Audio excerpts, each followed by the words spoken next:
Oh, what is going on, everybody? Woohoo! All right, welcome to the Watchtower podcast, episode 83. Episode 83. Glad you guys could be here. Things have been getting crazy, to say the least.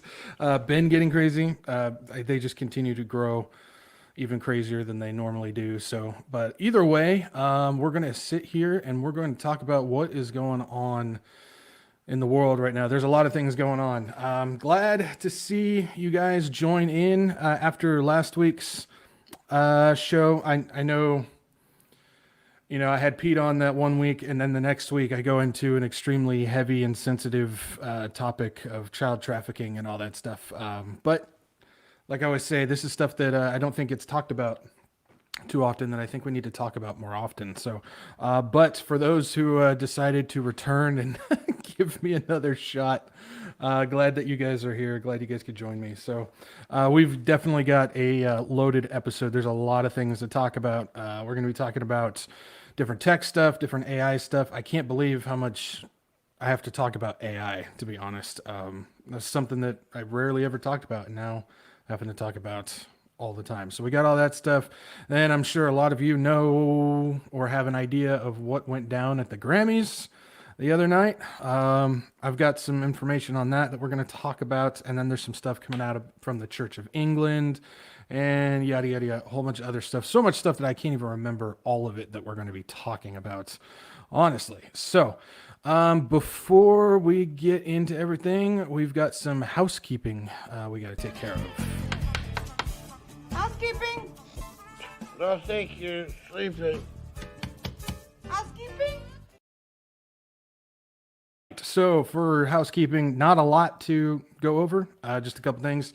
If you can, make sure you like, share, and subscribe to get this out to people. Right now, something that I've always discussed is we have to pay attention to the times that we're in, the timeline that we're in, and the different commands that Jesus gives us for these times. And right now, it is definitely our goal, our command, what he's telling us to do is to warn people and get people to Jesus, and Jesus the people, as JD would say.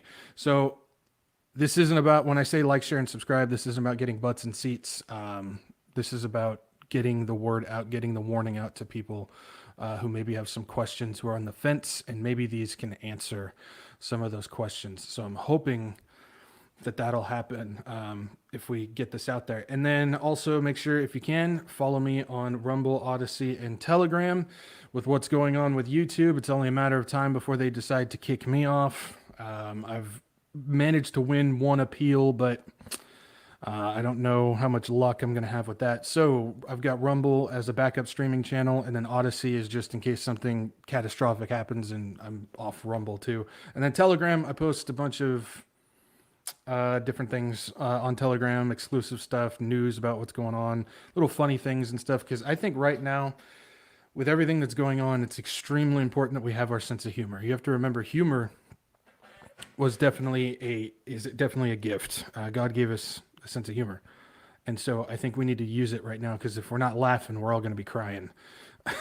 So yeah, make sure you follow me on those as well. That's all I got for that. So, all right, what are you guys doing? Because we got a lot of you guys chatting in here. Man, I can't even keep up with you guys. Let's see, we got Lori's here. Good to see you, Lori. We've got Kim. Kim is here. Yes, Kim has graduated to moderator. She's got the wrench, so everybody be careful with her. Looks like we've got Not of This World here as well. PT is here. Good to see you, PT. Jazz, how you doing, Jazz? Davis is here. I'm trying to see who else is here. We got Viking Loves Jesus. That's a cool name, man. Viking Loves Jesus. Cool. Trish is here. Good to see you, Trish. Pookie. Hey, what's up, Pookie?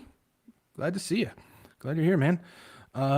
Let's see. Matt is here. I'm trying to see, make sure I don't forget anybody. Rugged Christian. Rod Hawkins is here. Good to see you. Oh, we got Annette. That's all I can get right now. All right. If I missed you, I apologize. I try and point you guys out and get you out here. Oh, we got Amanda here as well. Hello from Texas. All right. Glad to see you guys here. And yeah, okay. I can't get all you guys. I'm sorry. Steph Ann is here as well. All right. If I missed you, I apologize. I can only get so many. It's going too fast, getting crazy. So, all right. I think that's it. I think that's enough mumbling. We're just gonna go ahead and get into this. Let's see. Make sure I got everything set up correctly here. Hopefully, there's not going to be any stream audio video delays like last week. I think that was because my computer was updating in the middle of the stream. So hopefully, there's not going to be any of those issues. So I apologize if that happens, guys. Doing my best. Okay, so let's go ahead and start. Let's get into this. Let's talk about what's going on with the Ukrainian Dia app. I don't know if too many people know about this thing. I don't know. This was kind of news several years ago, but there's been some recent stuff coming out at the recent Davos meeting about it that's I find interesting. Before we get into that, we have to remember the classic saying of never let a good crisis go to waste. They will use a crisis to push their agenda forward. They will create a crisis to push their agenda forward. And they even have admitted this. Recently, they even admitted this with the recent thing that happened in 2020. And so if we take a trip back, if we use the good old DeLorean and go back, well, we're not going back to the future. We're actually going back in time. Either way, you catch my drift. If we take a trip back to 2021 for the Sustainable Development Summit that they had, they admitted this. Check this out. But we want to use the crisis, as many do, as a catalyst to improving the adaptability of our city by going to the next level and planning for each of our neighbourhoods to be very distinctive in their 20-minute identity. People talk about pandemics being great accelerators of trends that were already happening. And if you think of the climate emergency, if you think of social outcomes as a response to inequality, these things have all accelerated, I think, in the last 18 months. So that's good because I think there's a driver. I think there's a very clear driver around 15-minute cities. We're seeing social outcomes coming to the fore in our clients' thinking, kind of all over the place. And, and it's not always about the cities per se. It might be about improving resilience to physical impacts of climate change, that we're seeing across the globe in Southeast Asia, for example. Providing rapid public transport to less advantaged communities in places like Los Angeles. So I could give the list kind of goes on, but this social change thing, I think, is acting as a driver. All right. So from this, they're specifically talking about how they're using the different crises. They talked about what happened in 2020. They talked about what's going on with the climate stuff. They talked about the social justice stuff, all this stuff to push forward the agenda that they want. And in this instance, they're specifically talking about the 15-minute city. We've talked a lot about this. I'm not going to go over all that again. It's just, there's so much. I've got other stuff if you're curious about what the 15-minute city is. But they're specifically talking about this, and they talked about how they use the crisis to push forward the agenda that they want. And so with that kind of also coming into play with the 15-minute city and all this stuff is the Ukraine crisis and the Ukrainian Dia app. So obviously, we've got the Russia-Ukraine thing that's going on. But in 2020, they released the Dia app, Ukrainian Dia app. Now, first things first, the U.S. is now looking to help export this app, the digital governance app, Dia app, to other countries. And the USA Administrator Samantha Power discussed this at the recent Davos meeting. Now, if you don't know what Dia is, the Dia app Dia means action, and in short, it's short for Держава. I don't know how to pronounce that. Держава Ia, or the state and I. So the app literally means the state and I. So in 2020, Ukraine rolled out the Dia app, which is a one-stop digital government tool. We've talked a lot about how they want to roll out the different digital IDs. They want to roll out the digital passports, the digital wallets and everything. Well, that's what Dia app is. Digital IDs, business registry, wide range of government services, smart tracking, e-wallet, the ultimate spyware. That's what Dia app is. It helps do all this stuff. They even made a section where you can report where Russia struck in a city, so you can report it that way. So it's all about getting people connected and put into this digital ID. And this happened in 2020, so keep that in mind. As of January, they're reporting that 18.5 million people use it actively. So I don't know if the numbers, you can never really trust the numbers that they give us. So I'm hoping that these are accurate numbers, but who knows? But they're saying 18.5 million people still use it actively as of January. Now, Samantha Powers said that the U.S. aid provided funding to Ukraine's Ministry of Digital Transformation to help develop DIA and sent another 8.5 million during the war to expand it. So here's where we start getting into the question of, okay, if Ukraine is supposedly getting obliterated and attacked mercilessly by Russia, how on earth are they able to continue to, just rapidly push this thing forward? You would think that everything would be more focused on what's going on over there, but no, they're building up their technology. You also have to remember, not too long ago, the Vice Prime Minister, Mikhailo something, Fedorov, I think, he, like a couple months ago, posted a video about Ukraine 2030, where it's supposed to be this bastion of smart technology, Internet of Things technology, a smart city, all of this stuff. And the DIA app is going to be in play with that. There's something more going on. And so they talked about how, they put in like 8.5 million. Well, I think there's a lot more going into it. We're finding all the different avenues where this money laundering is going on, because there's a massive funnel of money going into there. So just like the Ukraine 2030 video, Vice Prime Minister Mikhailo Fedorov released, I believe that the money laundering is also going into the expansion of this app. So, we've already followed it down the rabbit trail of the biolabs. We followed it down the rabbit trail of the trafficking, the child and human trafficking.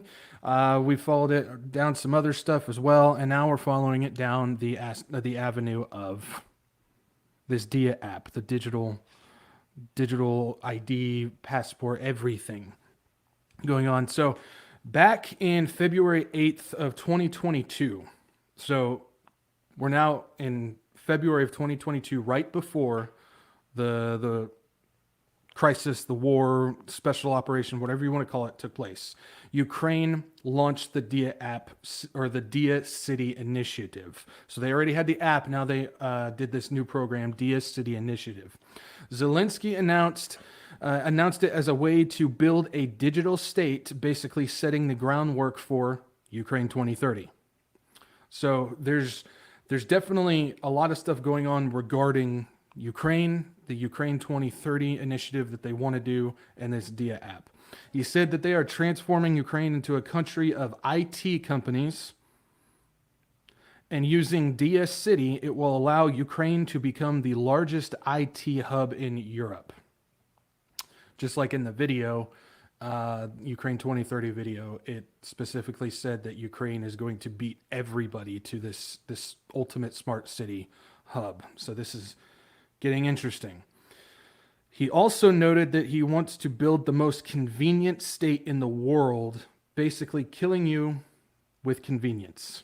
This is something that I say all the time. They're going to kill you with convenience, whether it's how to pay. We've seen the Palm Pay stuff.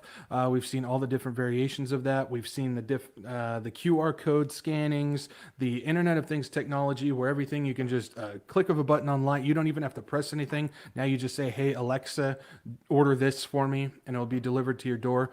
All of this stuff, everything that they keep introducing, that is pushing the Antichrist beast system forward, that is getting this beast technology in place, that is getting people conditioned and prepared for it, is all about convenience.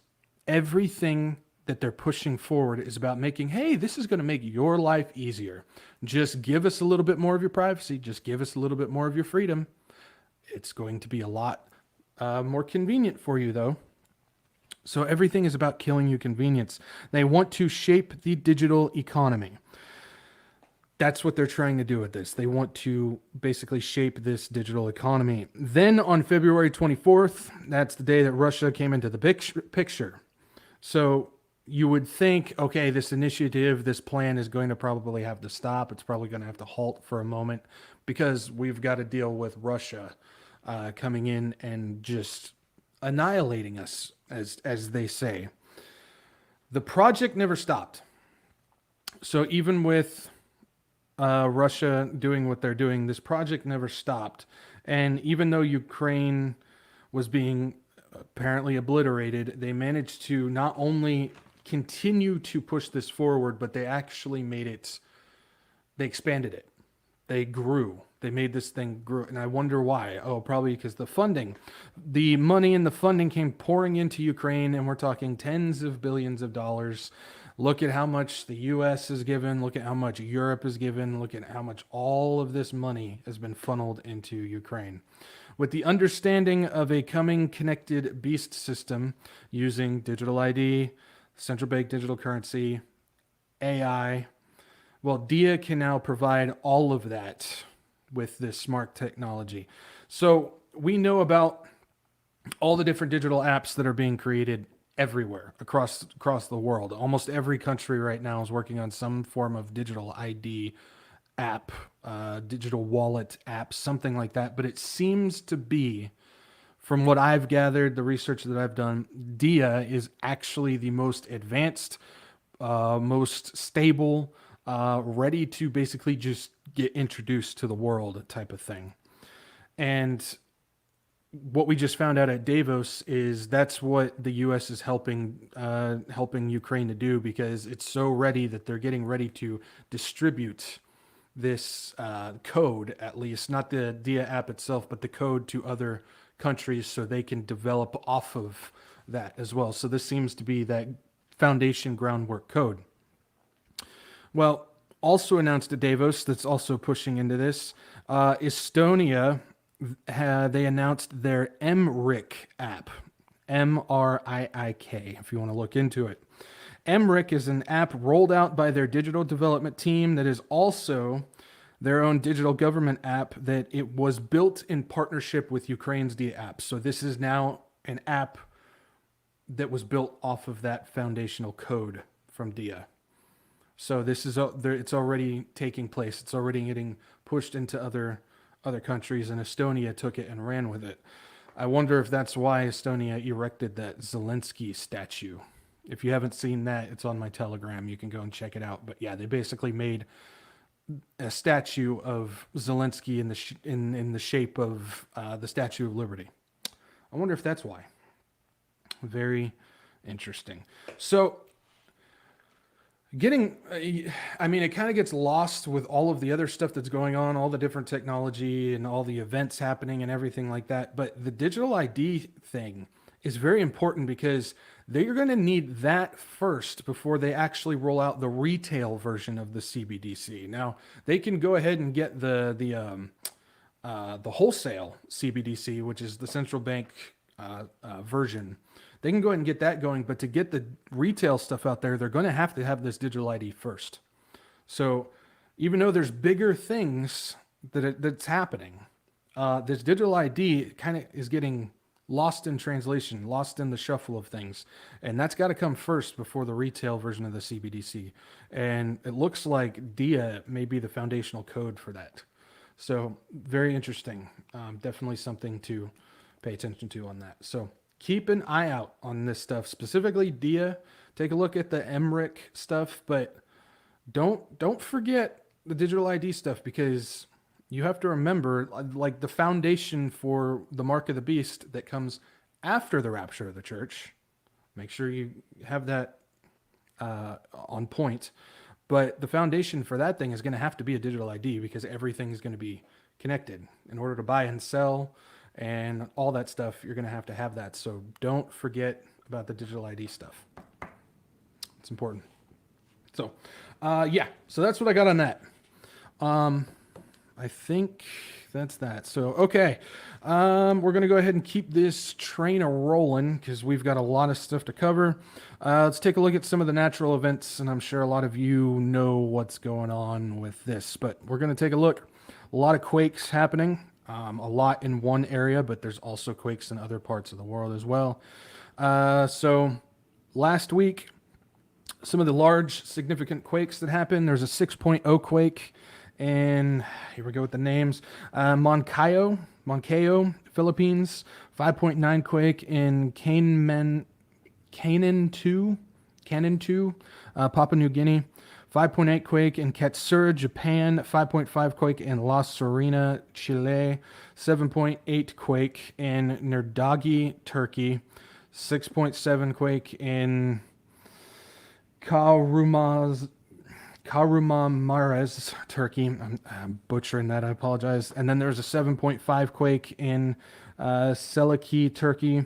6.0 quake in Doganshir, Turkey. 6.0 quake in Göksun, Turkey. And then a 4.1, actually just a couple hours ago, 4.1 quake in Israel, West Bank area. As far as the Turkey quakes, as of right now, and when I mean right now, I mean about 10 minutes before the show, there are over 7,800 people confirmed dead and over 35,000 people injured. And in the past 48 hours, there have been over 100 quakes, most ranging between 4 and 5 magnitude in that area.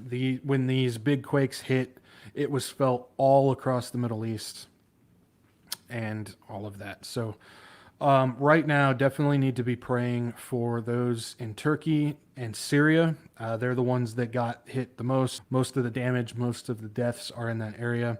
I do know there are tons of people sending in search and rescue teams, as well as opening up field hospitals. I know Israel was one of the very first to do so. But right now, this is going to take a while. I know the WHO is saying that the death toll could reach upwards of 23,000 because this is going to take a very, very long time to dig through all the damage. There's still buildings falling over and toppling all across Turkey and Syria right now. So, guys, God's going to shake things up.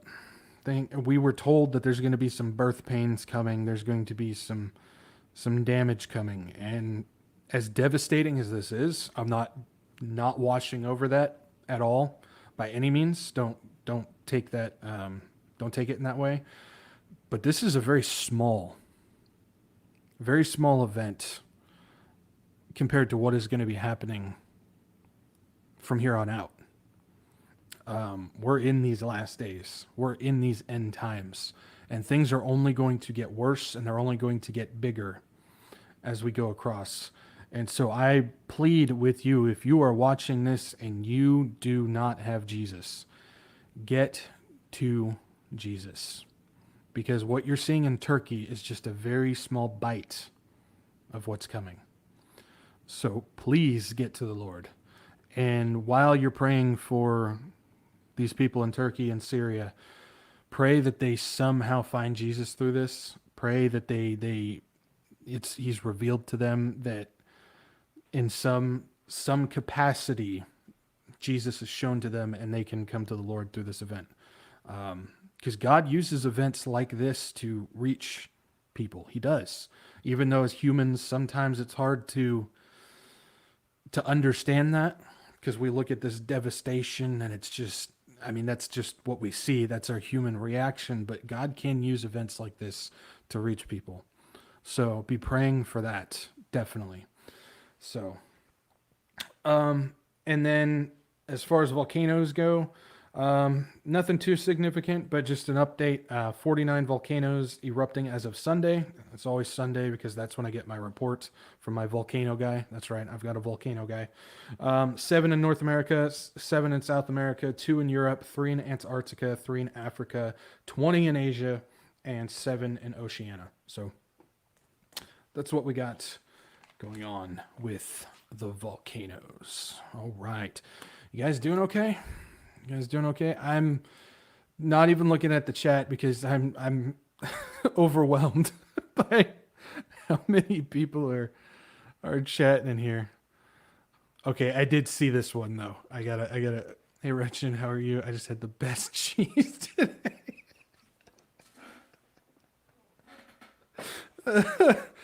Oh man, that's fantastic. Yeah, for some reason it's always cheese in Pablo's chat. It's always cheese in Pablo's chat. Oh man, that's hilarious. All right, I just saw that out of the corner of my eye. Had to bring that up. Okay. Make sure I get this all ready to go. Okay, here we go, guys. Let's get into this. Let's get into the meat of this. Let's talk some AI. Let's talk demonic intelligence. So, OpenAI CEO. If you don't know OpenAI, they're the ones, the masterminds behind ChatGPT. So it's good that you learn OpenAI and know who they are. Now we've got OpenAI CEO Sam Altman.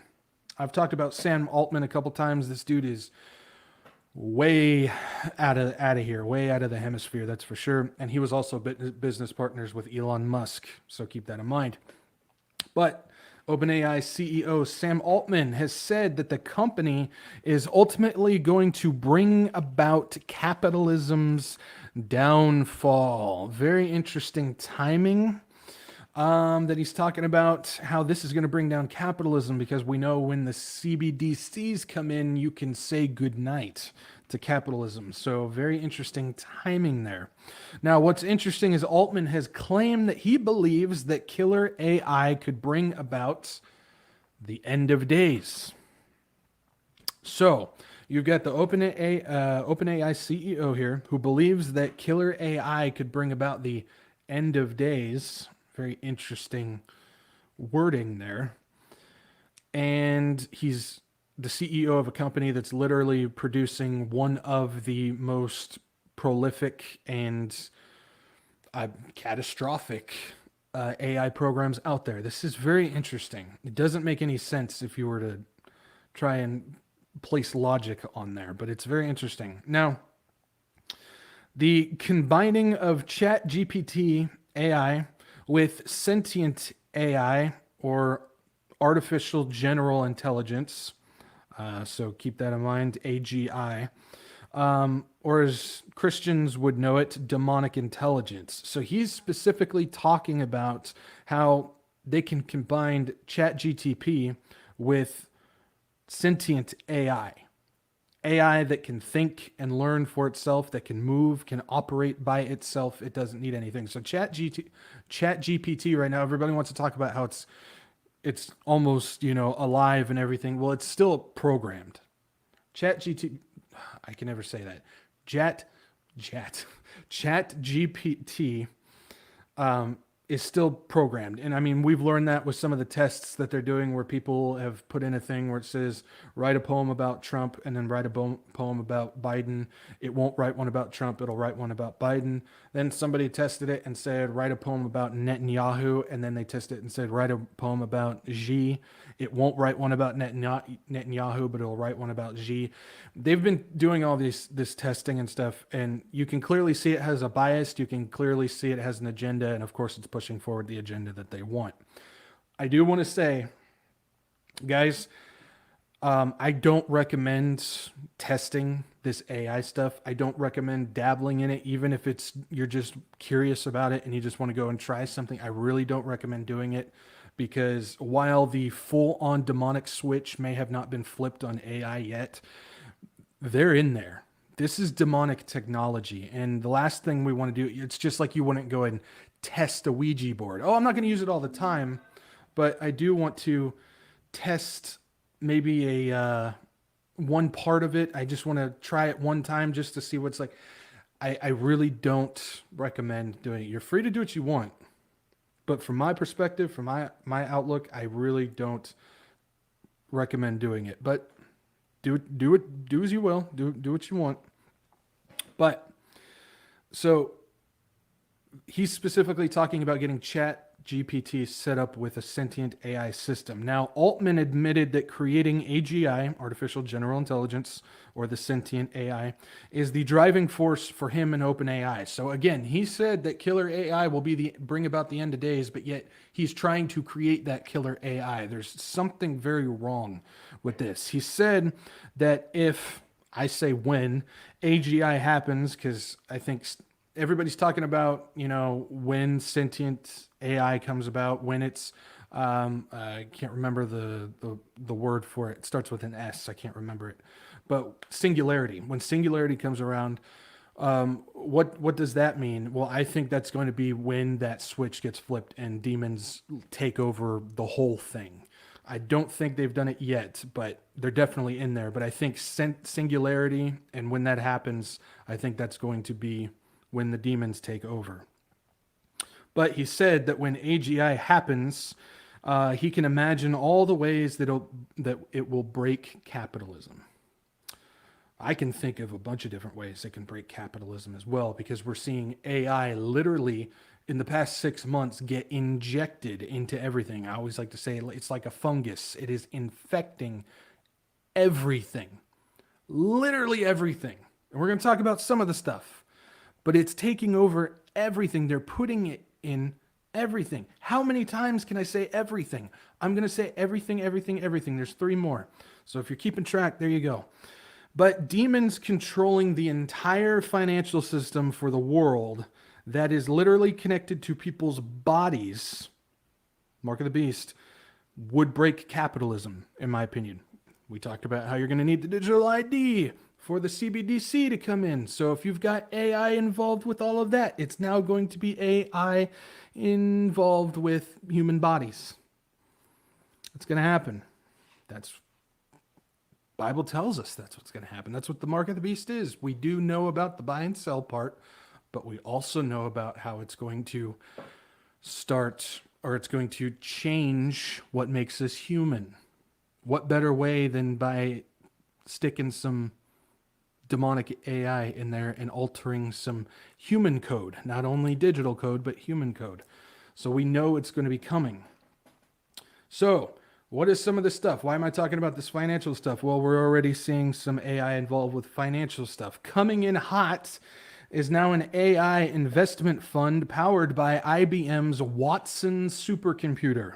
The $102 million AI-powered equity ETF, it's just a fancy word of saying a program that runs the financial stuff, launched in 2017 and is beating the market by nearly 100%.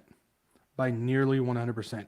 The AI is already up 10.4% in 2023. If you don't know what that means, well, to give you an idea, investment giant Vanguard, which Vanguard, BlackRock, and State Street, remember, I always tell you guys, remember those 3 companies. They are huge and involved with everything. But you've got this AI that's up 10.4% in 2023. Investment giant Vanguard, that's what they do. They're only up 5.67%. So this AI has basically doubled the elite banking investment giant. That should give you an idea of what's going on. So now we're seeing AI injected into the financial markets. You have to remember these things like this is where they're going to start putting this stuff. It's not only going to be things like AI art and all the, Chat GPT, write me my thesis for my college class. It's going to be things like the financial system, investment, markets. If the markets aren't already rigged enough, this is going to do that. Now, we've got that one. There's another AI. Also coming in hot is Polygon's blockchain AI program, Character GPT.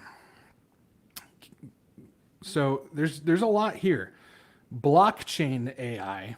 We know the CBDCs are going to be running on blockchain with a lot of other stuff running on blockchain. So it's a blockchain AI program, and it's character GPT. OpenAI has DAL-E. So DAL-E is basically the code that runs the AI art program, but also there's companies that have taken the DAL-E code and now are creating brand new medications from it. So you have to remember that as well. But DAL-E, which is famous for the AI art, basically uses its character GPT is the next step of DAL-E. It's the next level, the next version of it that generates not only AI art, but also 3D avatars that can answer questions. So you can talk to now a 3D avatar. What's also interesting about this is Polygon, the company involved with it, has partnered with Althea AI to launch the project. So it's in tandem with this. If you're curious about this, check this out. Generative AI has the power to turn words into images. But what if these same words could create a fully interactive character? Would you like some fries with that? Introducing Character GPT. Simply enter a brief text description, and you can generate an AI character with its own distinctive appearance, voice, Howdy, partner. and personality.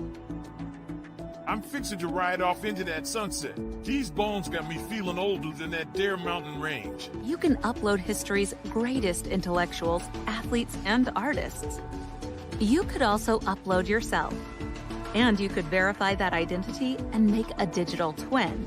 You can make a dream version of you. Not only is Character GPT fun, creative, and entertaining, it's useful. You can make influential characters to gain mass followings, help preserve your culture, tutor you, or assist your customers. You can create characters that help assist you at work, You have a 9 o'clock meeting with John. at home, Would you like some assistance writing your novel? or bringing your dream to life. Eres a recipe for chocolate mole you're gonna love. And one day, your creation will be able to create as well. Welcome to the dawn of the generative age.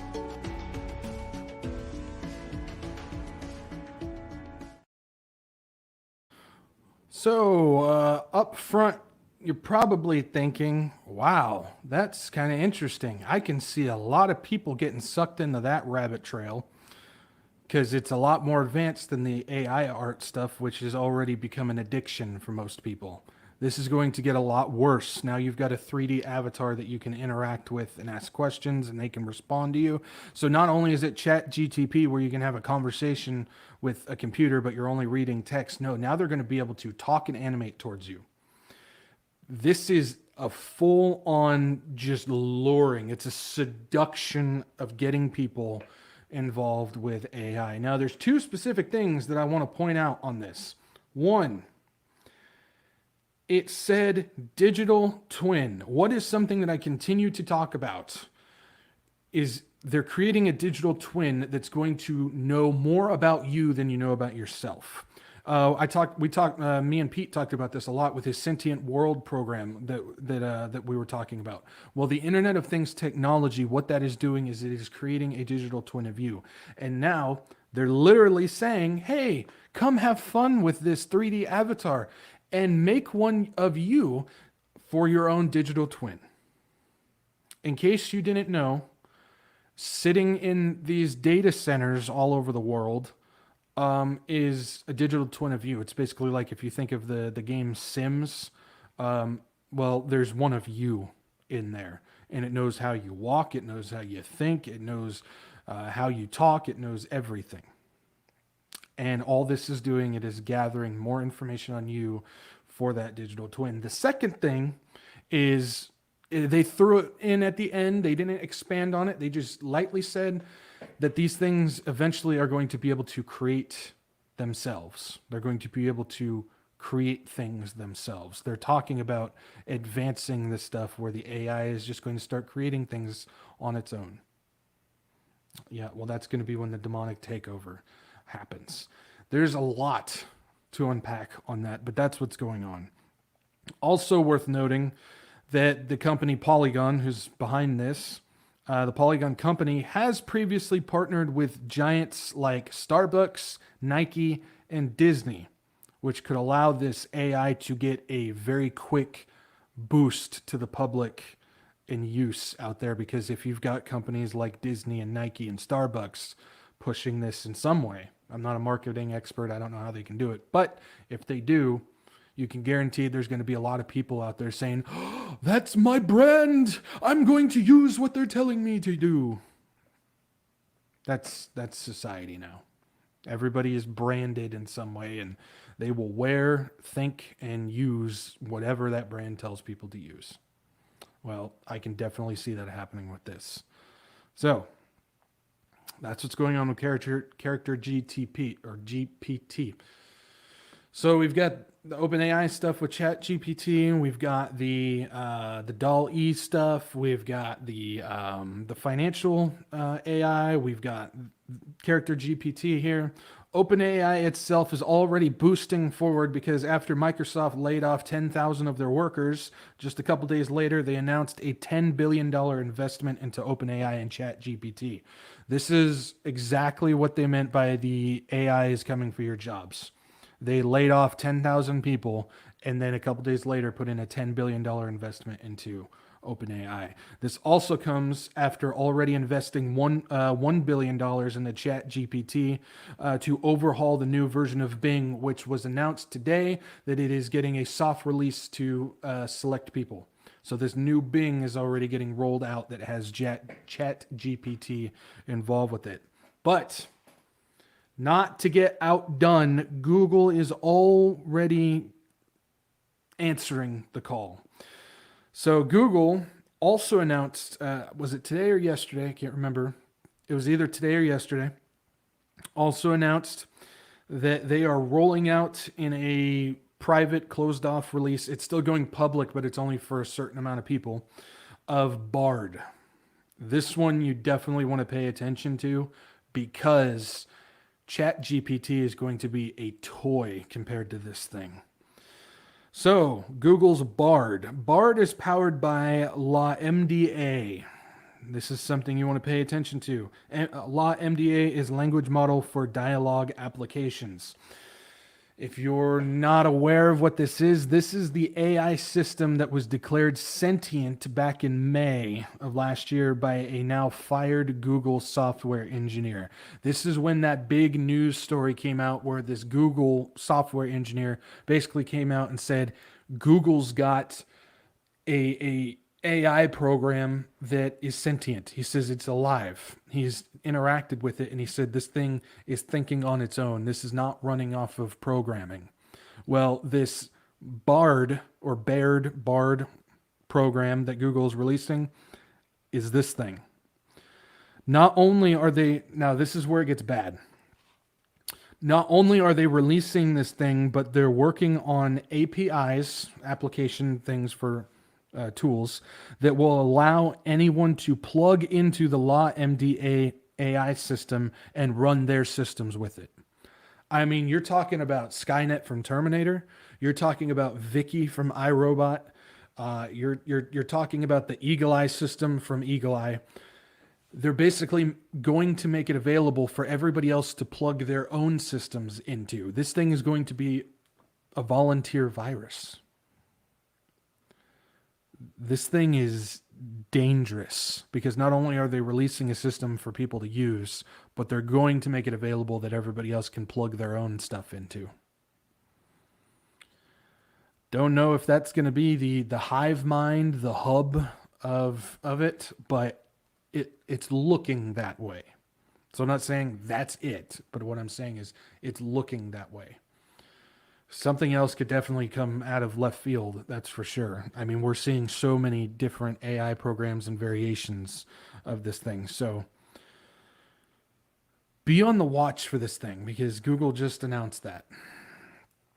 So, but we're not done with AI yet, guys. We're not done with AI yet. Now we've got mainstream media outlet BuzzFeed. I don't know who on earth reads BuzzFeed anymore. But BuzzFeed has announced the plan to use ChatGPT to generate content. They're They're coming for the jobs. They're coming for jobs. The memo that they put out to the company specifically mentions they're going to use this AI for quizzes and puzzles as personal assistants in the office and for write-ups. You're talking about releasing news articles. If you think that the propaganda machine couldn't get any worse, here it is. This thing is going to be used to bring the propaganda machine into the Jetsons age. You're now going to have an AI program that's already programmed to do the most woke, evil, agenda-driven stuff possible. It's already doing that. Well, now it's going to be starting to do news articles as well. They're not going to need... I don't even like the term journalist for BuzzFeed because there's no journalists for BuzzFeed.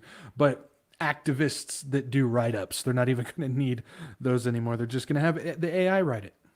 They're just going to have that. So this is going to be more job loss. It's going to be more job loss on the way. They're going to start taking over that as well. We're not done. We're not done. Guys, have you noticed, I talk about it all the time, but it's like the past 6 months. I mean, yeah, there was some talk and stuff, a year ago about, hey, there's AI coming and it's got doing this and it's doing that. But it's like the past 6 months, AI is infecting everything. This is a sign. This is a sign because we know AI is going to be demonic intelligence. We know it's going to be one of the backbones that the Antichrist is going to use for his beast system when it comes into play. We know it's going to be infecting everything from governments to financial stuff to the religious things in churches. It's already writing sermons and stuff. It's going to be plugged into everything that this demonic AI is going to be able to control with the Antichrist overseeing it all. And this is another sign of just how close we are, how fast these things are moving, because it's in the past 6 months, we're seeing just AI literally take over everything. It is taking over every day. There's a new system being announced and pushed out about this. AI is doing this and AI is doing that. We never saw that a year ago. We never saw that a year ago. It's the past 6 months. So take this as a sign of we're in this season. We may not know the day or the hour that the rapture is going to happen, but he gives us signs so we know the season. Guys, it is the season. Jesus is coming soon. This is why he tells us. This is exactly why he tells us all throughout Scripture. Prophecy is 1/3 of the Bible. He tells us all throughout Scripture to watch and look for his signs. He gives us signs of his coming. And something like how fast AI is getting involved with everything is one of those signs. Because if you dive into it, you know the Antichrist is going to be using this. And the Antichrist is on the scene, guys. We don't know who he is. We're not going to know. The rapture has to happen. We'll know when we get up to heaven. But he's already on the scene, and his beast system is being built for him. So all he has to do is walk out onto that stage and flip the switch. And there it goes. This is the season, guys. Jesus is coming soon.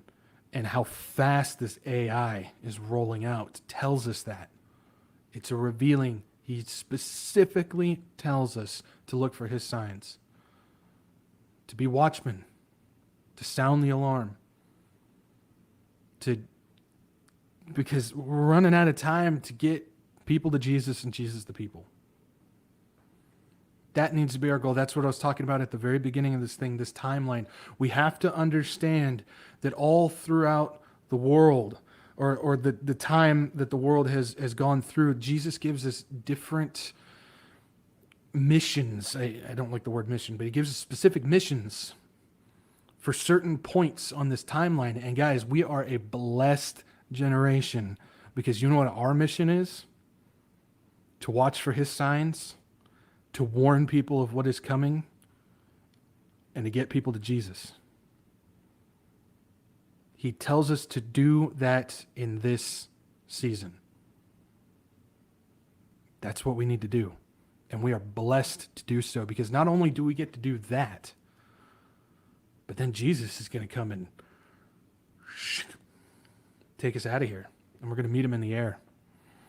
So it's very, very important that we know what season we're in and that we continue to do what he tells us to do. Now, continuing on with what is going on with this AI stuff, also coming out, we've got Microsoft's Val-E. So not Doll-E, Val-E, which is an AI that can simulate anyone's voice from a 3-second sample. Now, I know a lot of people are thinking, oh, we've been able to do that since, I don't know, past 20 years. We've heard all this stuff. Well, this AI is a lot more advanced than anything that we've seen so far.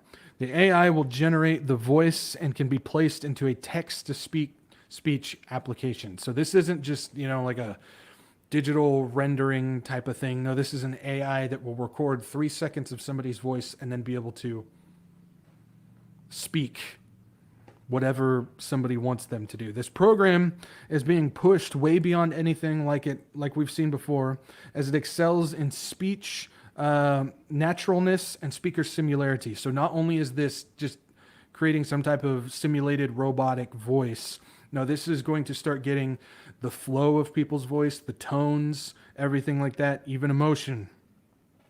Val-E is able to preserve the speaker's emotions and even the acoustic environment that it's in. So now it's going to take the different tones of the environment that it's in, background noises, if there's any static or any type of varying degree of environment, it's now going to put that in there. So something like that is like if, say, somebody's talking on the phone, well, it's going to be able to take that and then make it so it sounds like somebody's talking on the phone. This can be used in a very, very devious and evil way of doing things. This is going to be a lot worse, like I said, than anything that we've seen before. This is basically a deep fake AI for voices. So keep an eye on this. So not only are we going to start seeing visuals, now we're going to start hearing this stuff as well.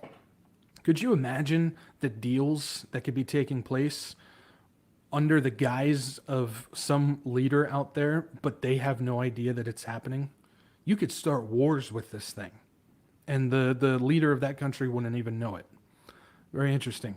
If you're, say you wanted to team it up with something like synthetic reality deep fake technology. I posted this video on my Telegram like a month or two ago, maybe 3 months ago.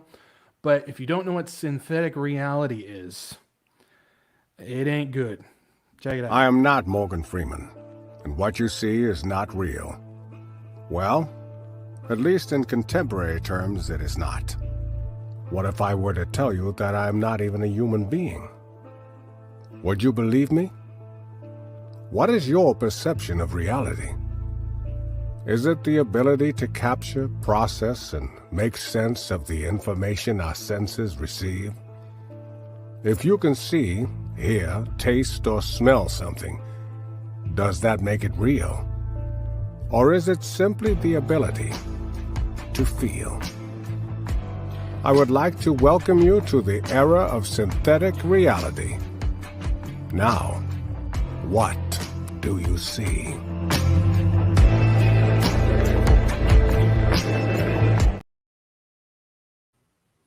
I mean, I got to be honest, Morgan Freeman was looking pretty good, and that technology of the white guy underneath him was pretty advanced. No, basically what was going on is they were able to take the actor down below, his full movement scale and everything, and apply it to this deep fake AI technology above him where it looks and moves exactly like Morgan Freeman. Of course, you need an actor that's able to get the right mannerisms, but there's people that can imitate people perfectly. But on that, the voice was actually being provided by one of those impersonators who happens to sound almost identical to Morgan Freeman. I mean, you could barely tell. But what I'm talking about is if you can take that technology and then team it up with Microsoft's Val-E, you've got one dangerous combination, because now you can get a video of an AI program of visual that looks real and a voice that looks real. I mean, you're again, the things that you can accomplish, the deals that you can get done, the wars you can start, I mean, let your imagination go wild. They can do that with this. They're going to start weaponizing this. And this is this AI technology that can do it. Now, to finish off this AI stuff, there's now another program coming out from NVIDIA that is bringing AI in kind of a different way. This has to do with eye movement and being able to literally show somebody's eyes looking in a different direction. When you're talking about AI messing with eyes, I mean, there's a whole different spiritual level to this. Check this out. Check this out. At no point in this video am I actually looking at the camera. This is a brand new bit of technology called eye contact that's been developed by NVIDIA. It's currently in beta and it uses machine learning AI technology to make it look as if I'm looking straight down the lens, and I'm not. And this feels like magic. So it means that you can sit on a works Zoom meeting and you look really engaged and you look as if you're listening to whoever's speaking. And we'll see if we can break this. It's creepy, isn't it? It's incredible, but it's pretty creepy. I'll see you soon.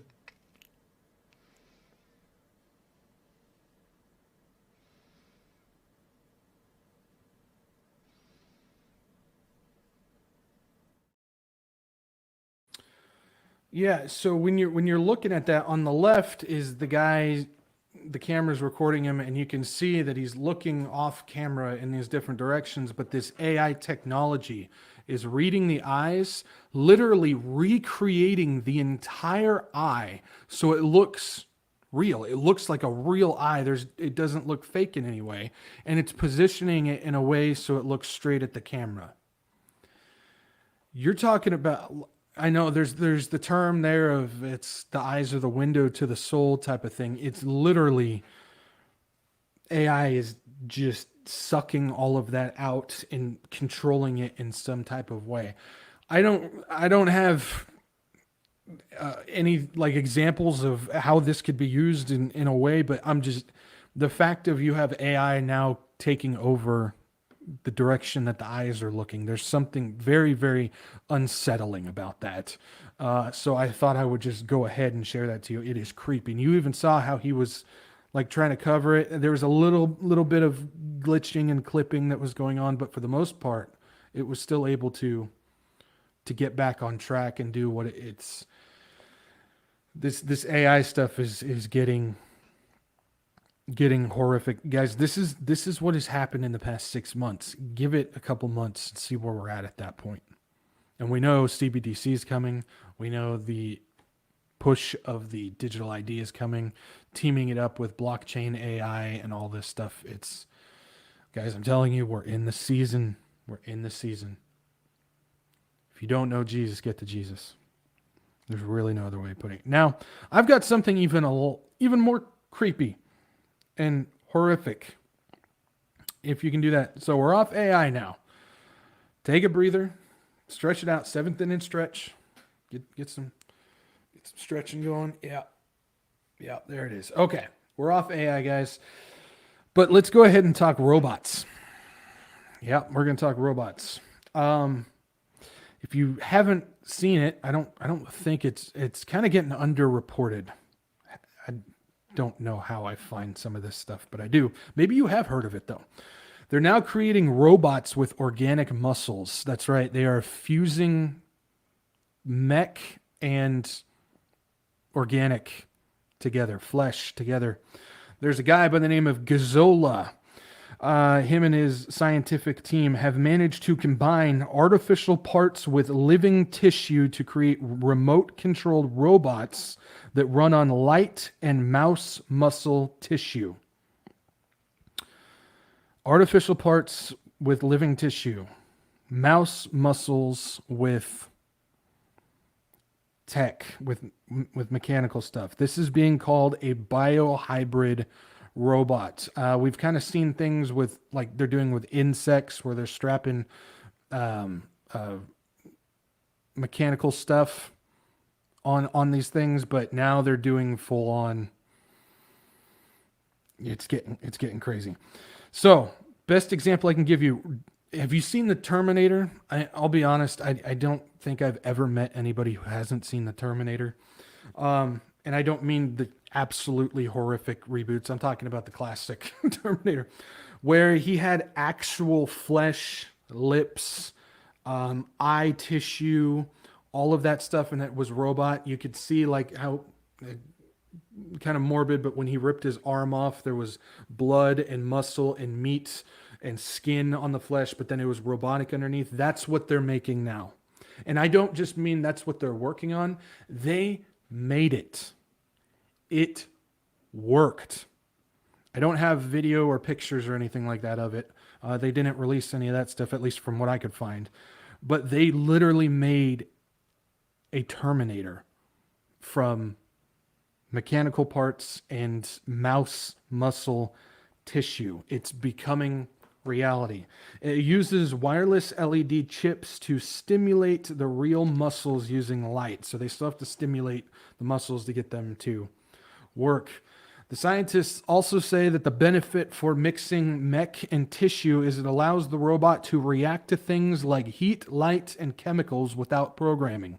So now they're talking about how the muscles will naturally react to these different things, and so you don't have to program the robot to react to them. So this is, again, combining, this is playing God, and we're not supposed to even come anywhere close to this, guys. I mean, I know you can't open up the Bible and it specifically says don't create biohybrid robots, but we're not supposed to be doing this type of stuff. This is not good. He also claims that organic robots can heal themselves and even reproduce. So now we're talking about these biohybrid robots that are self-healing and can reproduce. I don't know how that's even possible, but this is what he's talking about. Gazzola, the head scientist behind this, says his focus moving forward, pay attention to this, guys. Gazzola says his focus moving forward is to grow neural cells and integrate them into the organic robot's system, which will allow them to think for themselves. He wants these biohybrid robots to be able to just think for themselves. Basically, a sentient organic robot. That's what he's pushing.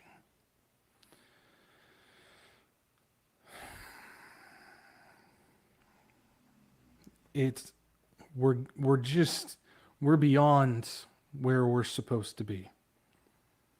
This is something that the elites, the agenda is they're trying to be gods. We've seen Harari talk about it. We've seen Schwab talk about it. We've seen the Rothschilds talk about it. We've seen all these people talk about it, where they're trying to get it to the point where they will be gods. Peter Thiel has talked about it. Sam Altman has talked about it. These tech guys have talked about it. The leader guys have talked about it. And it all stems from the Tower of Babel, because back in the Tower of Babel, the whole point was they believed that they were gods. And the tower was we can build us a tower because we are gods. That's that spiritual level, that push that's putting all this agenda forward. It's about reaching God status again. And by literally creating not only sentient AI, but also biohybrid robots, this is about playing God.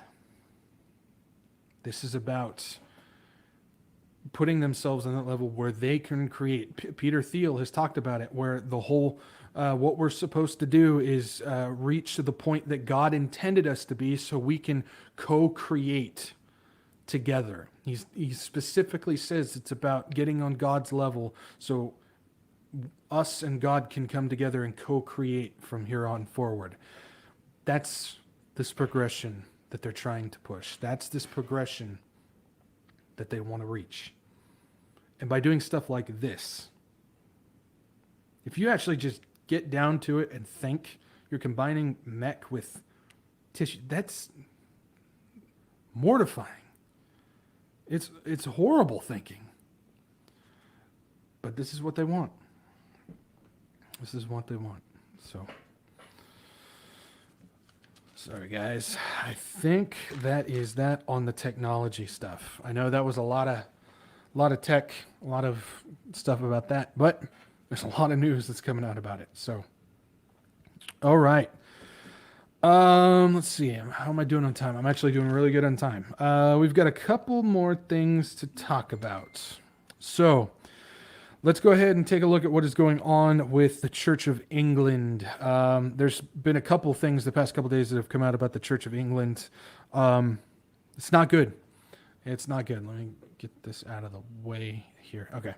So, a couple things coming out about the Church of England, and it's important that we kind of see where the Church of England is pushing, because we know it's in Europe, and we know the rise of Europe. The Antichrist is going to come out of Europe, and the Catholic Church, which I firmly believe is going to be the foundation for the one world religion, it's going to come out of Europe. It's going to be in that area. So it's kind of important that we pay attention to what is going on with this area.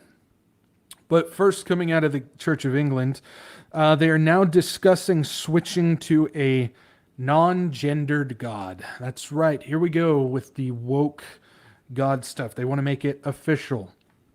Basically, what they're trying to put in is priests would stop using he and him pronouns when referring to God and remove the Our Father part from the Lord's Prayer. So they're basically trying to rewrite the Bible. They're trying to create a non-gender version of God, which we know as a fact, Scripture specifically tells us that the Trinity, God the Father, God the Son, God the Holy Spirit, are all masculine. There's no confusion there. There's no, well, the Bible kind of goes back and forth, but no. It's masculine. He, and he. That's Scripture. But they want to try and rewrite that. They want to try and wokeify it and push it forward. I'll talk about a little bit further on that. Just give me a second. This is part of the bishop's launch of a major project on gendered language. The switch would need to be agreed on by the whole of the church's governing body. So it's not just a partial agreement. It has to be the whole governing body that would do it. Governing body, church. There's something wrong. Anyways. One of the people pushing for this switch, and this should tell you everything that you need right here. One of the people pushing for this switch is female Reverend Joanna Stobart. Okay. I talk about this all the time. We're going to talk about it again. God created a specific order. He has a specific order, as it is in the church, as it's supposed to be in the household. And he specifically created an order where it's supposed to be the man there to protect the woman, and then the woman there to protect the children. He gives specific strengths and weaknesses to both men and women. That's why we are not supposed to take each other's places. We're not supposed to do that. The man is supposed to be the pastor of the church. They take over the deacons. They lead that forward. Then the women are there. They take care of the hospitality. They take care of the children. They take care of the other women. And it's to work that way. It's the patriarchy. It's the nuclear family. God created it that way because each position plays to the different strengths that he gives the man and the woman. So now when you start seeing churches that continue to throw females into pastoral positions, you start destroying what's already there. That's part of the feminism movement. That's why I continue to say feminism is not a political fight, but is actually a spiritual fight. It is a spiritual war that we know is going to happen. And we're seeing it now, where we're starting to see women take places of men, and we're starting to see men get dropped down to lesser positions, and it's throwing the whole thing out of whack. I always put the stipulation in there. It's not an issue of value. Different strengths and weaknesses for each gender. It has nothing to do with value. So don't take it as an offense, because I know people get offended with that, but strengths and weaknesses. So it's important that we remember that. So now, of course, we now let the female come in as a reverend in the church and look at what is happening in there. Also, if you don't know, when women start taking positions of leadership, it's actually a form of judgment that God specifically issues. I think it's Isaiah 3. I can never remember the exact scripture, but I think it's Isaiah 3, I think. Don't quote me on that. But it's actually a form of judgment, and we're seeing that now. So, of course, we've got the female reverend that's pushing this non-gendered God stuff. She requested, I'm paraphrasing, it's a long quote, so I'm not going to take the whole quote, but I'm paraphrasing what she said. She said, please could the liturgical, I think that's how you pronounce it, liturgical commission provide an update on the steps being taken to develop more inclusive language to provide options to those who wish to speak of God in a non-gendered way. So she's asking for an update on this agenda that she's been pushing for. Then we've got the Women in the Church, or Watch, has come out in support of this switch. Of course, they're throwing their backing behind it. And they said, as we believe that a theological misreading of God as exclusively male is a driver of much continuing discrimination and sexism against women. I'll read that again. This Women in the Church, the Watch group here, said, we believe that a theological misreading of God as exclusively male is a driver of much continuing discrimination and sexism against women. This is the woke agenda. This is the feminism agenda. This is the putting the woman in the man's place and putting the man in the woman's place. This is about destroying not only Scripture, because as I said before, the Bible is very clear. The Trinity, masculine. This is not only about destroying Scripture, but this is about coming in and destroying the entire church itself. And they're doing a great job, because not only is this happening in the Church of England, but we're seeing it in the modern church here in the United States, where it's almost impossible. There's still very few out there, but it is almost impossible to find a biblically sound church out there. And when I say biblically sound, I don't even mean a church that, like teaches prophecy or something, even though I think a church should go verse by verse through the Bible the entire time, because then you're going to run into prophecy at any point. But that's not what I mean. I mean a church that literally has the very basics of the foundation of Christianity. And I'm not talking about the world's version of Christianity. I'm talking about the Christianity that Jesus assigns to the church. It's almost impossible to find it. And this is all a part of this. And I know you guys probably are sick of hearing me say it. I don't care. But this is the seduction of mystery religion. This is what she's doing. You go back to the Tower of Babel, Semiramis, the spirit of mystery, Revelation 17. She's seducing the church into worldly values, which is destroying the foundation of a biblically sound church. And she is doing a bang-up job of it. A bang-up job. And this is part of it. This is about the feminism drive. Replacing the man and destroying what God's order that he specifically assigned it to. But we knew it was coming. We knew it was coming. Why? Because we study prophecy. We knew this was coming. This is not only the Laodicean church, but this is a step forward from that. This isn't about even lukewarm. This is about taking a firm stand on worldly satanic values, doctrines of demons, as Timothy would say. This announcement comes before a vote to introduce blessing services for alphabet couples. I believe it's next week they're going to make a vote on if they're going to do blessing services for alphabet couples. So not only are they trying to push this non-gendered thing forward, but now they're letting in the soup people. Soup weddings. Also under consideration by the Church of England is Here we go. Backing climate agenda by possibly introducing water cremation and human composting. So we're going from non-gender god and soup weddings to the climate agenda with water cremation and human composting.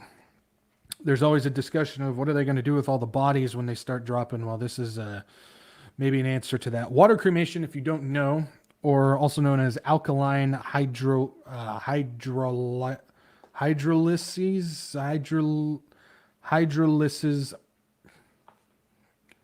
I give up, guys. We're just going to say water cremation. Involves immersing a body for 3 to 4 hours in water and alkali in a pressurized metal cylinder and heated to 302 degrees Fahrenheit, which will liquefy the body. Doesn't that sound like a great weekend? Sounds like a good Saturday night right there. So they're looking to bring that involved. Basically, it's flushing bodies down the drain. They want to liquefy it so they can just dump it down the drain. I know that sounds kind of morbid, but that's what it is. Plain and simple. Then, that's water cremation. They also want to possibly do human composting, which is exactly what you think it is. It's about turning the bodies into soil. We've talked about this before, where they want to turn it into soil and then use that same soil to grow food. Have you seen the movie Soylent Green? Because that sounds like Soylent Green to me. If you haven't seen Soylent Green, look it up. Be disgusted. This is what the Church of England is trying to push right now. And again, it's not coming in waves like we're used to seeing. No, they're literally pushing all of this forward in the exact same time period. I mean, in a matter of a couple months, because I think it's spring that they're going to vote on some of this stuff. In a matter of a couple months, they could introduce the change for soup weddings. They can introduce the change of non-gendered God, and they can introduce water cremation and human composting. This is similar to the AI stuff, guys, where it's just all in a giant block. It's being pushed forward. It's crazy. It's crazy. Then we've got a couple other things. We got 2 more things, guys. We might go a little bit late. I apologize. I'll try and get through this. But now we've got the Satanic Temple. Oh boy, here's a barrel of laughs with this. The Satanic Temple has opened up a ritual-based abortion clinic in New Mexico. Again, I think this is something that's kind of been making the rounds with the Christian sphere. But of course, I got to get in on this too. I got to talk about it in case somebody hasn't heard it. So the Satanic Temple, they're the ones that basically were trying to do after-school programs for elementary school kids. But the Satanic Temple has now opened up a ritual-based abortion clinic in New Mexico. Under the term of religious medical services, they will abort babies as a practice that they compare to Christians partaking in communion and baptism. They are literally comparing abortion. Abortion to them is like communion and baptism to us as believers. That's what they're claiming. And so it falls under religious medical services. The clinic holds the name, or they name their clinic Samuel Alito's Mom's Satanic Abortion Clinic. It's basically a shot at Alito, who wrote the decision to overthrow Roe v. Wade. So in a matter of a couple weeks, you've got the Satanic Temple opening up abortion clinic because it's about Roe v. Wade, plus that Now statue that they threw on the courthouse in New York, which is going to head to Houston in June. That's also because of the Roe v. Wade stuff, Ruth Bader Ginsburg, all that stuff. So it's just more of this, more of the abortion stuff. I mean, the evil is seeping now. This isn't something where it's just every once in a while we're seeing something come through that's evil and we're like, oh, we gotta stop. It's, guys, we're outnumbered. I'm not saying, you can't stop. I'm not saying stop fighting. I'm not saying that. But what I'm telling you is we're outnumbered now. It's every day all across the globe. There's more and more. It's growing in number each day, the amount of evil. And I don't even think evil is a strong enough word anymore. People talk about the days of Noah, the days of Elijah, the Sodom and Gomorrah. Guys, I personally believe that we have hit a whole new level of evil that has never been seen before. Because this is just the stuff that we're allowed to see. This is the stuff that we're allowed to talk about, that we're allowed to know.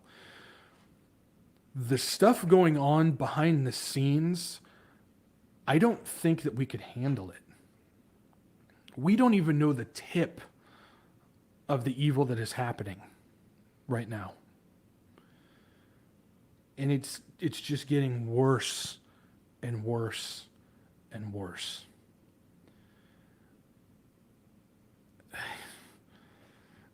I don't know of any other way to put it. The clinic will offer abortion drugs to women 17 and older who are up to 11 weeks pregnant. They offer these telehealth services for free to anyone in New Mexico. So you have to be in New Mexico in order to do this. And they also set up a 24-hour abortion hotline. You know how they have like the 24-hour suicide hotline? Well, now they've got a 24-hour abortion hotline as well. They plan to expand this to states who have banned abortions, and they're trying to do that because they have filed multiple lawsuits claiming that abortion is actually a religious right. The Satanic Temple has they claim, we don't know for sure, but they claim that they have over 700,000 members internationally, and the IRS recognizes them as a religion. Yeah, the IRS actually recognizes the Satanic Temple as a religion. They like to throw that out there as like some type of endorsement. I don't think being endorsed by the IRS is a good thing. Just to be honest, I don't think that's the endorsement that you think it is. But this is, guys, it's just, I'm at a loss for words sometimes on some of this stuff. I really am. Sometimes I'm just at a loss for words. So that's what's going on, guys. We're just outnumbered as far as that goes. We're outnumbered. So, all right, we've got one last thing to talk about. Like I said, we're probably going to go a little over. I'll try and get through this as quick as I can. But I do want to talk about this because there's a lot to unravel when it comes to the Grammys. Again, this is something that I think has made the rounds among the Christian sphere, but I do want to talk about what's going on with this. We had, well, I don't remember when it took place, but there was the Babel Unholy Trinity worship at the Commonwealth Games. If you guys remember that was last year, Commonwealth Games 2022, where they had literally the Tower of Babel, they had the Bowl of Nimrod, they have the Semiramis on top. It was a whole thing. I mean, yeah, that happened. Now, that was last year. This year, we've already got the Satan alphabet worship that took place at the Grammys. I managed to get a couple clips from this. I'm not going to show you the whole presentation of the Sam Smith performance, but there's a couple of specific things I wanted to clip out. Check this out. Pay attention to this. This is there's a lot here. There's a lot more than just that satanic performance. Check it out. Madonna for fighting for LGBTQ rights. So much. I don't think I could be here without Madonna.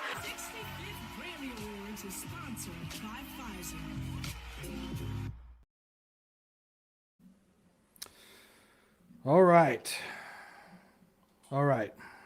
There's a lot there.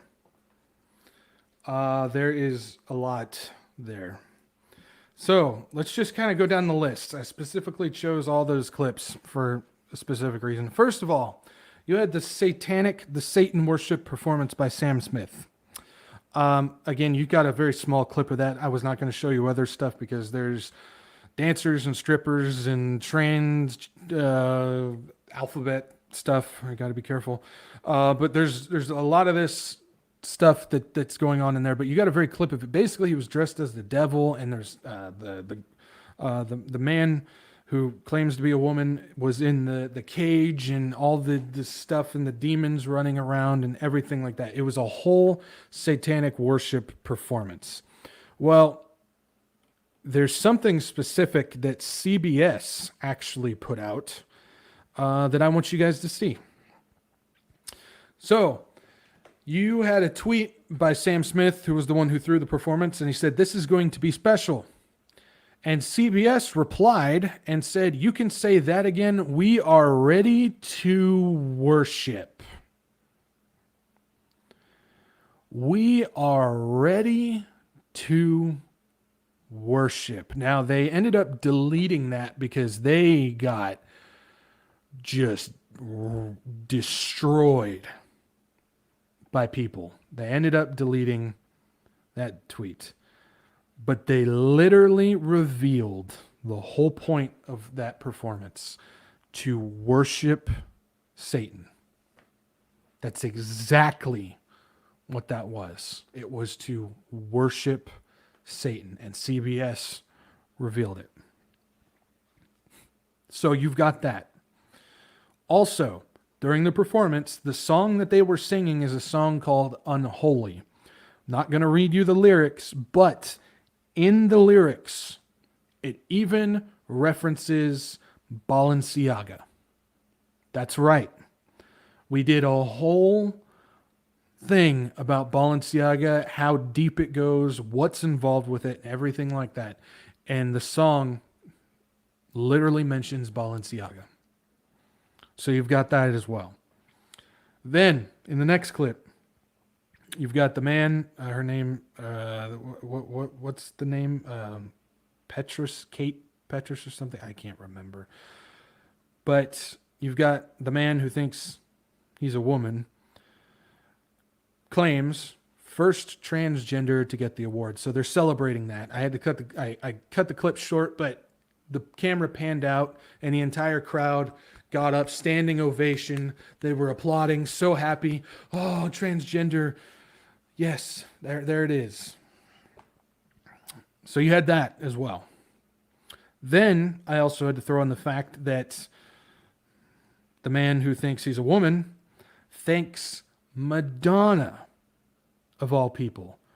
We just talked about Madonna last week. Very, very interesting person to thank, and said that he wouldn't be there unless Madonna was involved. What is going on there?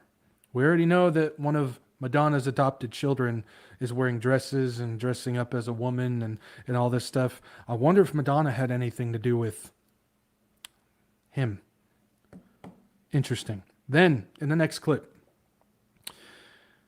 the host, Trevor Noah, who claims to be a comedian, but I don't think he's ever said one funny thing in his entire life.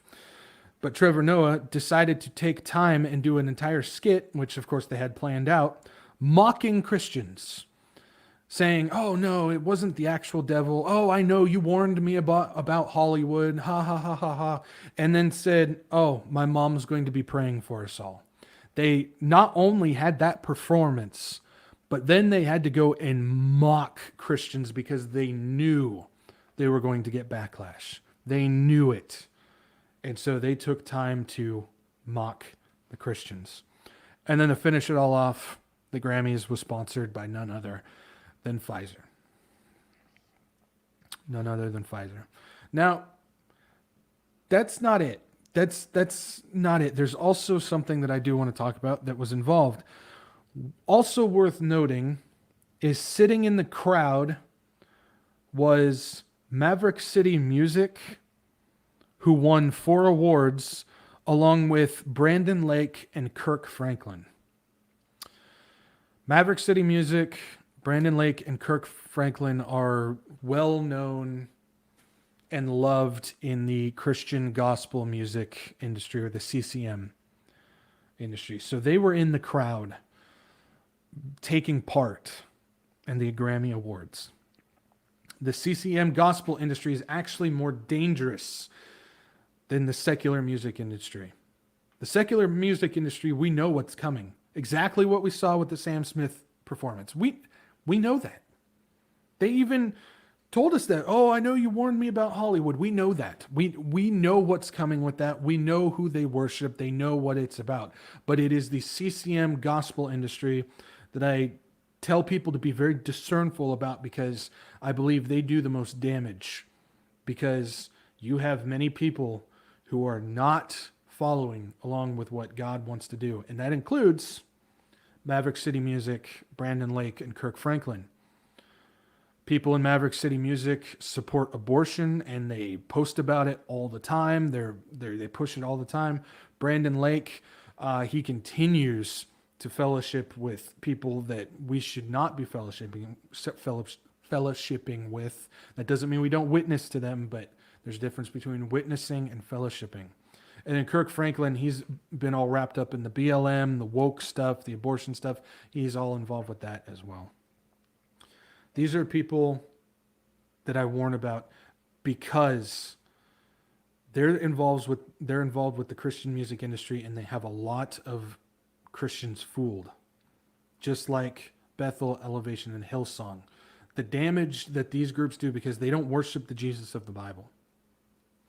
And that's what I want to warn about, just like I talk about with the Chosen. They don't worship the Jesus of the Bible. And these groups don't do that either. And so when they're taking part in this event and they're sitting there watching what is going on, we don't know if they clapped or applauded or anything. They shouldn't have even been there in the first place. Psalm 97:10 says, "You who love the Lord hate evil. He preserves the souls of his saints. He delivers them out of the hand of the wicked." Those who love the Lord hate evil. You would not be in that room at all. Even if you showed up to the event, the moment that you saw what took place, you should have been walking out. But they didn't. And if you look at their acceptance, when they go up there and accept the awards, it's all about me. It's about boasting and being flashy and all this stuff. And we get that if we take a look at 2 Timothy 3:1-5. "But know this, that in the last days perilous times will come. For men will be lovers of themselves, lovers of money, boasters, proud, blasphemers." Those are the ones I mainly want to pay attention to, because if you go and you look up how they walked on the stage and how they presented themselves, they were all about themselves. They were all about the money. They were all about being proud and boasting their accomplishments. It was all about that. Boasters, proud, blasphemers, disobedience to parents, unthankful, unholy, unloving, unforgiving, slanderers, without self-control, brutal, despisers of good, traitors, headstrong, haughty, lovers of pleasure rather than lovers of God, having a form of godliness, but denying its power. And from such people turn away. Specifically warns us that in these last days, in these last times, that these people will be here. And we are to turn away. And that includes groups like Maverick City Music, Bethel, Elevation, Hillsong, Brandon Lake, Kirk Franklin, and on and on and on. We need to be careful and discernful about who is actually doing what they do for the Lord. Because, like I said, I believe that Satan, mystery specifically, I believe the tool of music, because we know Satan, I mean, he was the worship leader, basically, of up in heaven. That's going to be one of his biggest tools. And he's going to infiltrate this church, the modern church. And that's what we're seeing now. All these churches across the world playing Hillsong and all this stuff. It's going to come in and it's going to corrupt these churches. And when you see groups like this partaking in the Grammys and what we know they stand for and what they revealed and showed us last night, that should be more than enough to go, I see who you are, and I'm going to go the other direction. It's the corruption of the church. They don't worship the same Jesus, the one true Jesus of the Bible. There's a difference. Many people and religions have all these different views of Jesus, hippie Jesus, and this Jesus and that Jesus, and they say, oh, Buddha was a form of Jesus and stuff. There's all these different versions out there for these people. But there's only one true Jesus of the Bible that can save. There's only one true Jesus that can save. And if you don't know that Jesus, he offers a gift, a free gift. You don't have to do anything to receive it.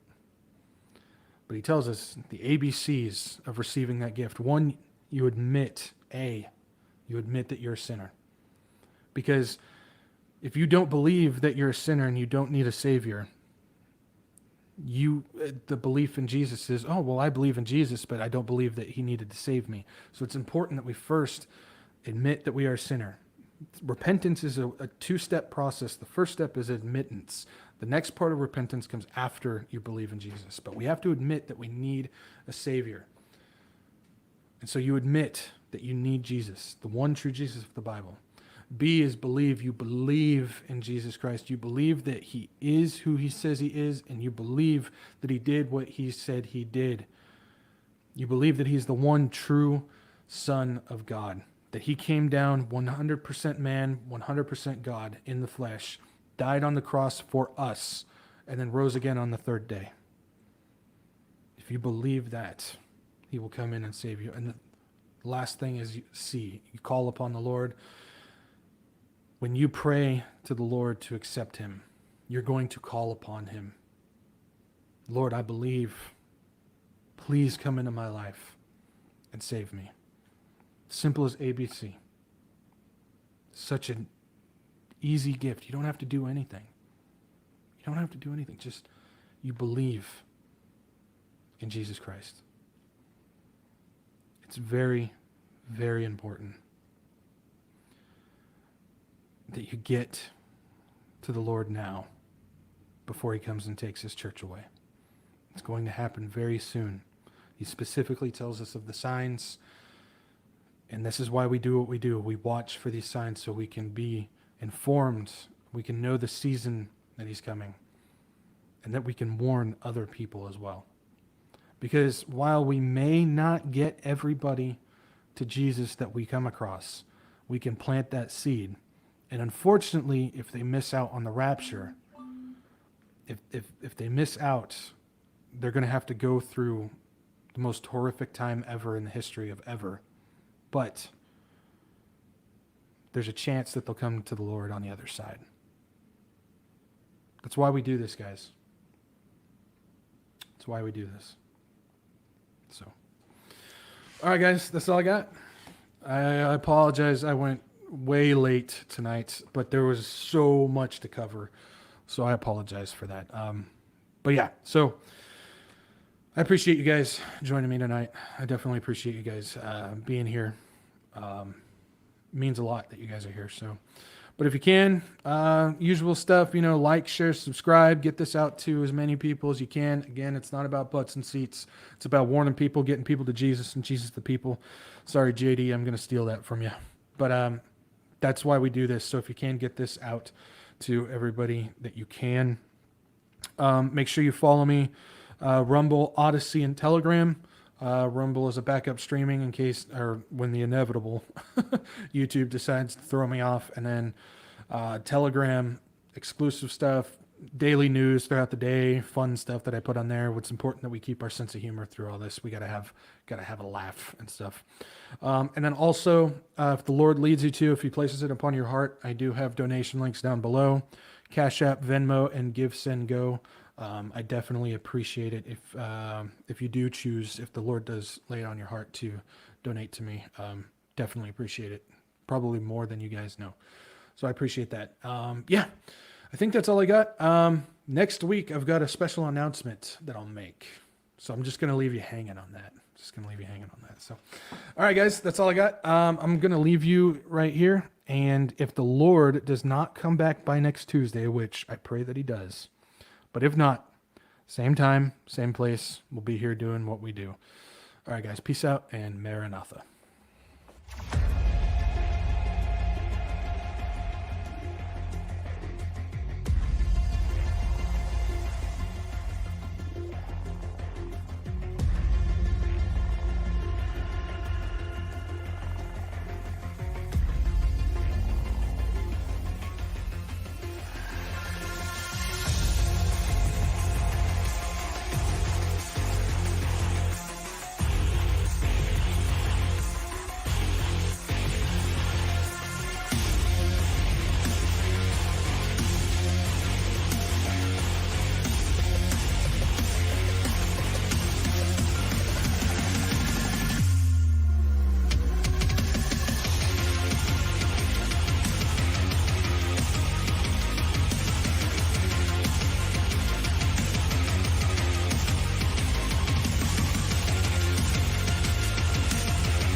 You're still here?